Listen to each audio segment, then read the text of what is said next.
There we are. We are live. Hey, if you're watching this in the future, it's Christmas. Yeah, it's Christmas. Kelli Doorne, how are you? Hello, Merry Christmas. It is you under there, isn't it? I feel like Sue from Heidi High. So that's aging us, isn't it? That really is aging us. My parents told me about Heidi High. Cheers. I haven't opened mine, but you've already poured yourself a large one. Is that large? Yeah. Well, like I said, I got my grandson coming in a minute, so I've got to be a little bit sensible. This is the first time I've ever drunk on air, but Kelli, cheers. Cheers. This There's is a lot of ice. Hey, there is a lot of ice. Yeah. Well, there. Happy Christmas, everybody. To those of you watching. That's we're started. This is it. So this is my last official engagement before the Christmas holidays. And I believe it's yours as well, except apparently you were telling me you've been to the doctor and you've got piles. Is that what you said? Piles and piles and piles. But no, what I'm doing is I'm famous for, everyone that's ever seen any kind of live or video with me will know that I've generally got post-it notes everywhere.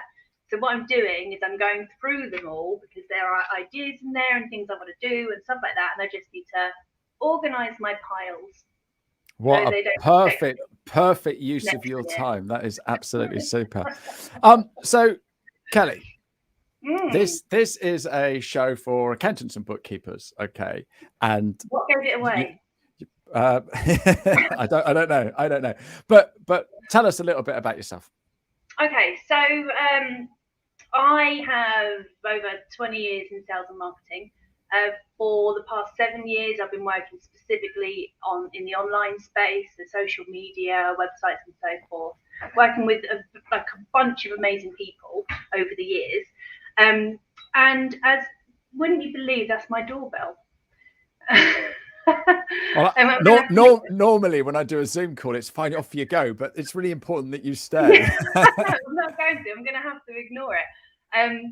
So over the years, I've kind of just niched down. I started working with an accountant, bless him, like 8 years ago, and in the social media space, and have just kind of really found this niche amazing, and seen the transition in the accounting world over the past 8 years, and over the past he's not going to go away, but I'm going to over the past. Do you want to go? Do you want to go? No, I don't.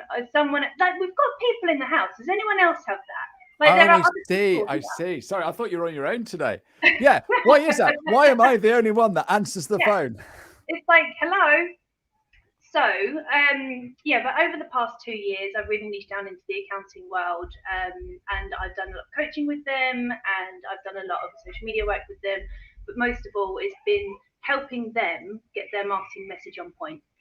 Yeah, no, absolutely superb. It's amazing when you start working with, when you work with a niche. It's kind of a bit mad there, isn't it?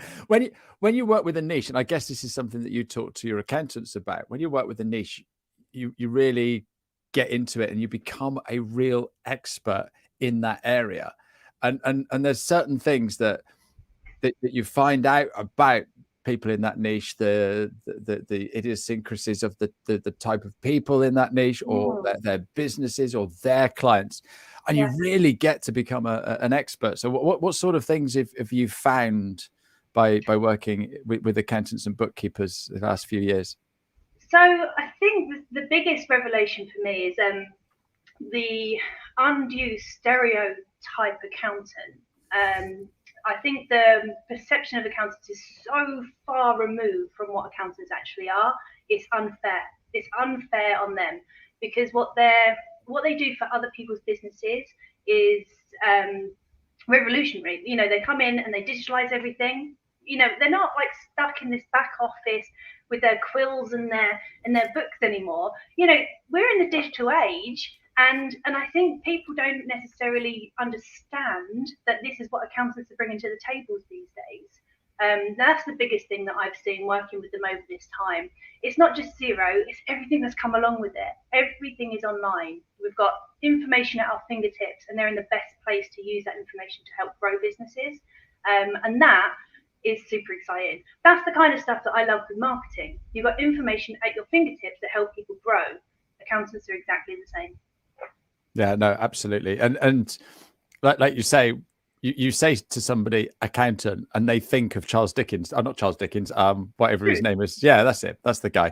That's yeah. Well, yeah, no, it's on brand. But that's what people tend to think.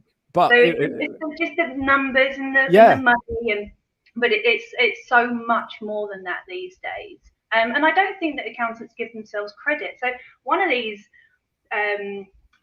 post-it notes is stop calling yourself boring and apologizing for the information that you're giving out. Oh, well, I'm sorry about this, and I'm just giving you this little piece of information. Like, let your audience soak it up. We, as business owners, need to know this. It's important. So stop apologizing for it. I've been working with the Six Figure Bookkeepers. They're great. Group. Oh, I love them. I love them all. They're wonderful. And they're saying the same thing. And I've been doing some work with them about how they change people's lives. And they think that they do a bit of bookkeeping or they do a set of accounts, but what they're doing is they're freeing up the business owner's time. They're removing the stress from the business owner. They're giving the business owner the ability to go and play more golf or spend more time with the children or drink Baileys or whatever it is. That's the amazing thing. So yeah, no, cool. What challenges? Sorry, just on that point, I think it's because they're all technicians. They all get trained to do something, and not all of them. A lot of them are, they can be creative as well, but they don't necessarily embrace the creative side of them. And therefore, they're thinking beyond what they do. They can't see the impact of what that has because they're very much wrapped up in how they do stuff and the processes of what they do. But they need to take a step back sometimes and just say, well, actually, the impact of my support here does this. And that's what they need to get to. Yeah, no, I like that. That makes an awful lot of sense. So what sort of challenges are you seeing our bookkeepers and accountants having at the moment? Knowing themselves, I'm going to say identifying their ideal client, but I have a different way of looking at your ideal client for accountants because they really can serve anybody and everybody. So often they want to do this catch-all marketing. They want to serve everybody because they can.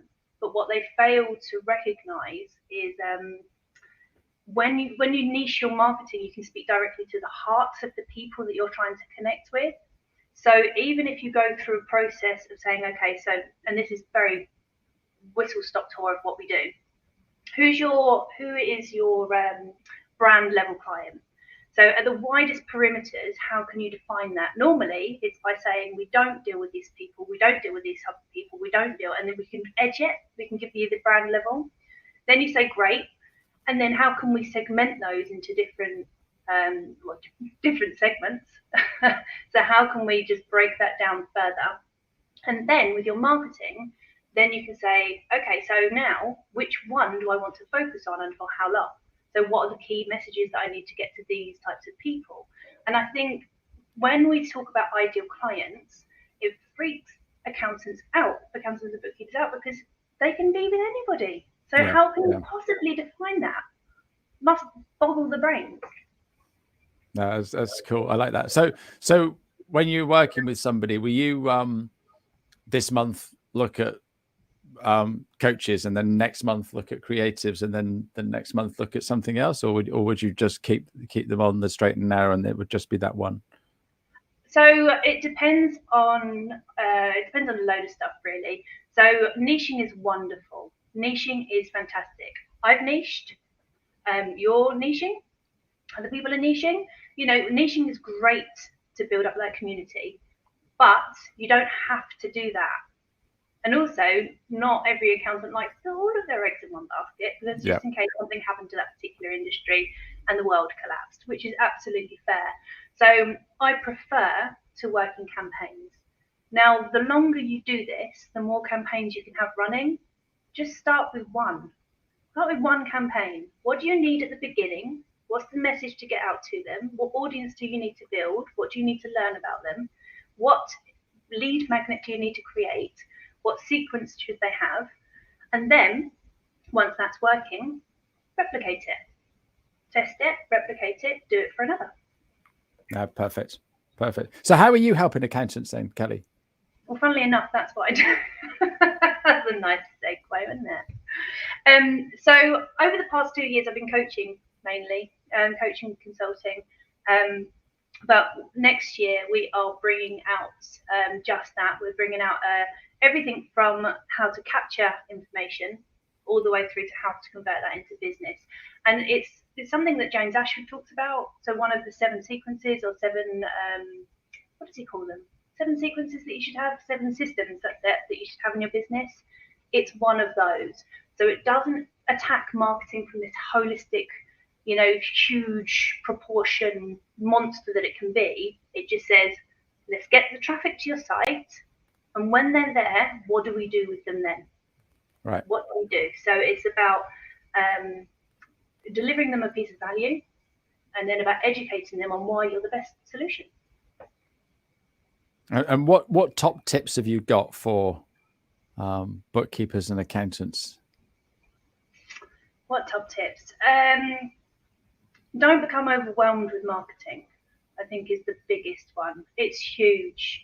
And you can go into every element of marketing and you could spend days, weeks, months, years on it. So quite often people think that they have to have a website. You don't have to have a website. If you're brand spanking new or you're small, you don't have to. You have to think about what you need to do to get to your next goal. So marketing itself, like if you were to come to me and you'd had a business for 6 months, for example, and your next goal is just to have 10 clients, having a big fancy pants website, investing a ton of money in SEO, looking at Google ads when you've got no domain authority whatsoever, simply isn't going to deliver the results that you need. So I think strategy before implementation is better. So go and have a look at what your strategy should be and then find the right tactics to fit that. No, I love that. And is that too marketing-y? It might. No.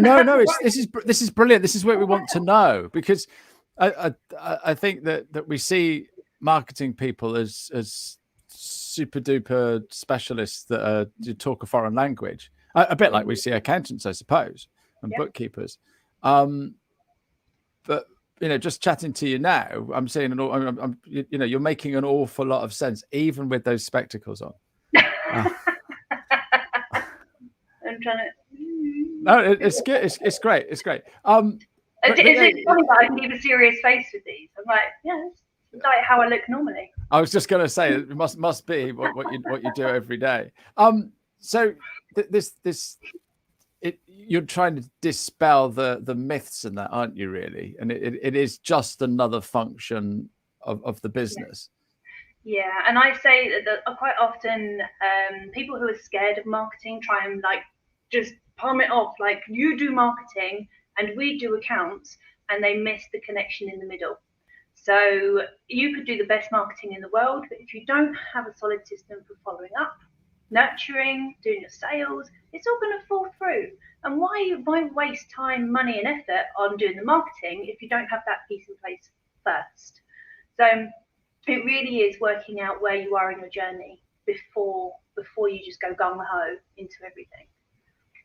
Yeah, and you hear that, don't you? Oh, we've got a marketing budget. We're going to do this, this, and this, and they don't really know what they're doing. They just chuck a load of money at it. Yeah. And the other side of things is content doesn't necessarily come easy to many accountants, where it should, because there's a ton of information that they can draw on. However, strategic content will outdo and outperform just content for content's sake. So coming along to LinkedIn, ticking a box, I've done a post today, great, tick off. Coming along and writing a blog, great, tick off. This type of stuff doesn't necessarily work for long-term marketing.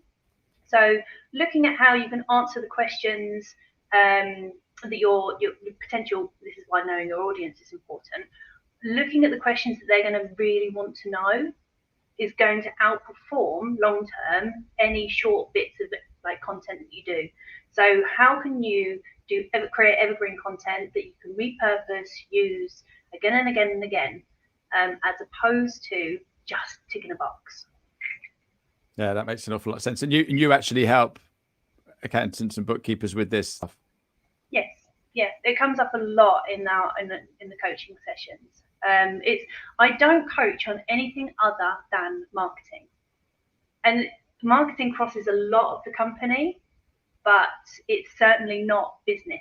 Like, it's not your full business. I don't look at practice management. I can't look at that because I'm specialised in marketing. So it's quite often about the stories that you tell to attract the right people in. Yeah, perfect. Have you got any stories about how you've made an amazing impact on a bookkeeper or an accountant? No. So one of the clients that I work with, and what's something I'm quite proud of, is actually, and I don't do credit very well. Quite often I credit them. I'm like, that was so amazing, you're so awesome, because I get them to do it. But one of the things I'm most proud about over the past year is one of my clients has created packages, which is something they've never done before.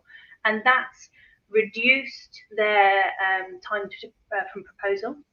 So it's reduced that barrier to sales, and it's given them confidence to turn away business or say, look, this is my package, you choose it or you don't. Because what they've done is really thought through everything from a limited company's perspective, a sole trader perspective, a partnership perspective, and then put it into packages.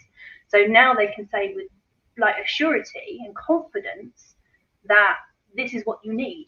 And it's the confidence that's come out of them since doing that, which I find incredible.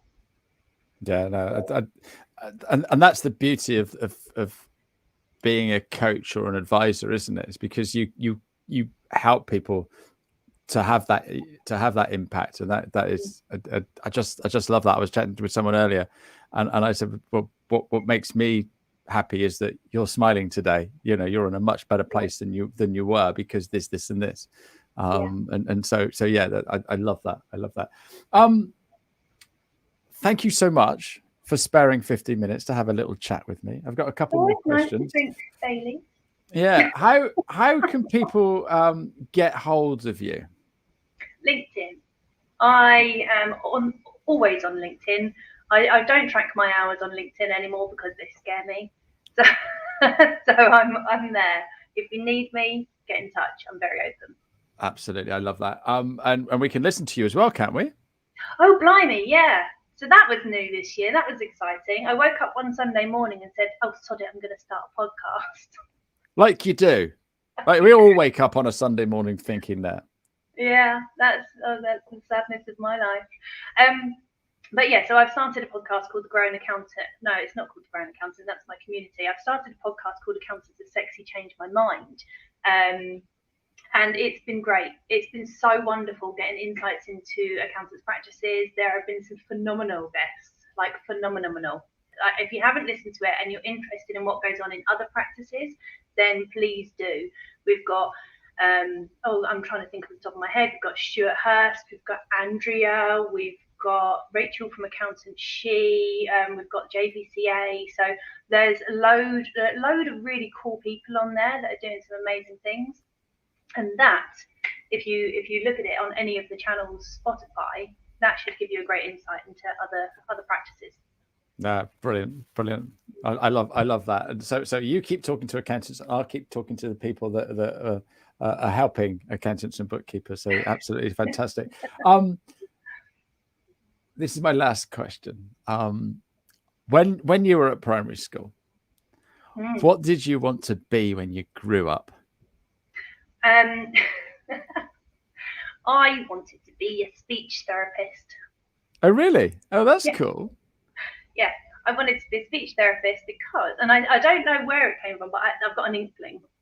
So I was born in London, and when I was growing up, I had a very, very London accent. So there is a recording of me as a baby in the bath, or a child in the bath, singing Daisy Daisy. And I'll just do a little rendition for you. I was going to ask.